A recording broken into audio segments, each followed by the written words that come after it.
TDP MLA అభ్యర్థుల ప్రకటన కడప జిల్లాలో చిచ్చురేపింది. రాయచోటి ఎమ్మెల్యే టికెట్ ని మాజీ ఎమ్మెల్యే నియోజకవర్గ ఇన్ఛార్జ్ రమేష్ రెడ్డి ఆశించారు. అయితే ఆయనకు టికెట్ కేటాయించకుండా మండిపల్లి రాంప్రసాద్ రెడ్డికి కేటాయించడంతో ఆయన అనుచరులు ఆగ్రహం వ్యక్తం చేస్తున్నారు.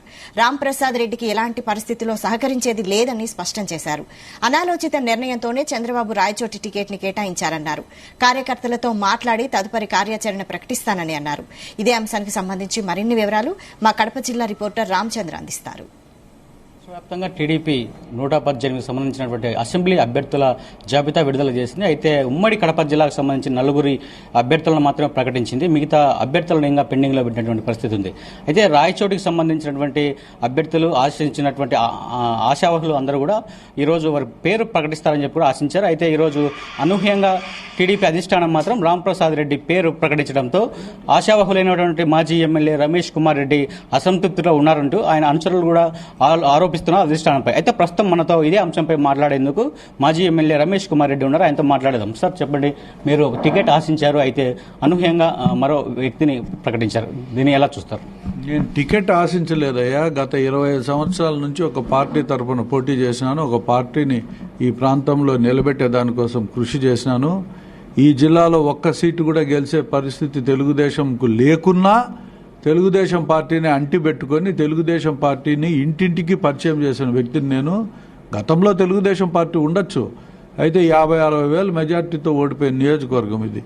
దీన్ని మెల్లగా దినదినము రోజు కొంచెం ప్రజల్లో ఉన్న మనసును దాన్ని తెలుగుదేశం వైపు మళ్లించే ప్రయత్నంలో నా కృషి ఎనలేనిది.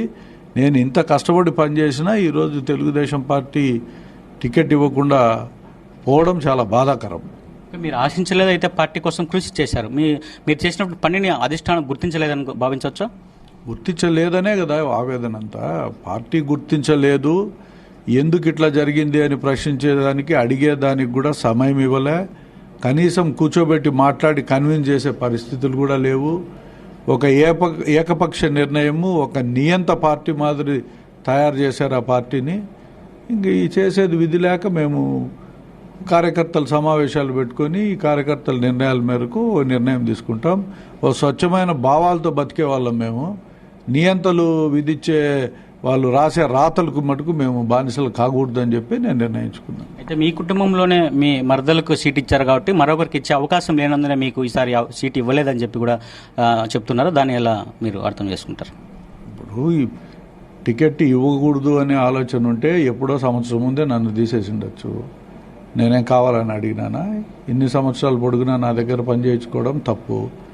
ఒకవేళ చేయించుకున్న తర్వాత ఇట్లా పరిస్థితులు వస్తే ఎవరు దీంట్లో యోగ్యులు అనేది కూడా చూసిండాలా. అయినా ఒక తప్పును కప్పిపుచ్చుకునేదానికి ఇటువంటివన్నీ చెప్తా ఉంటారు. ఓకే, ఇట్స్ ఆల్ రైట్, వాళ్ళు డెసిషన్ తీసుకున్నారు కాబట్టి ఎవరు డెసిషన్ వాళ్ళకు ఉంటుంది. టీడీపీ అభ్యర్థిని ప్రకటించారు, మీరు టీడీపీలో కొనసాగుతారా? ఆ అభ్యర్థికి మీరు మద్దతు ఇస్తారా, లేకపోతే మీ భవిష్యత్ కార్యాచరణ ఎలా ఉండబోతోంది? నేను టీడీపీకి అభ్యర్థికి ప్రకటించిన అభ్యర్థికి మద్దతు ఇవ్వనని చెప్పి నేను చంద్రబాబు నాయుడు గారికి కళాఖండ్కి చెప్పడం జరిగింది. నేను భవిష్యత్తులో మా ముఖ్యమైన నాయకులందరితో మాట్లాడుకొని ఒక నిర్ణయం తీసుకుంటాను. అయితే టీడీపీ అధిష్టానానికి ఎంతో సేవ చేశారని, వారు నా పనిని గుర్తించలేదు, కృషిని గుర్తించలేదని చెప్పి, అయితే భవిష్యత్ కార్యాచరణపై త్వరలో నిర్ణయం తీసుకుంటామని చెప్పి కూడా రమేష్ రెడ్డి చెప్తున్నారు.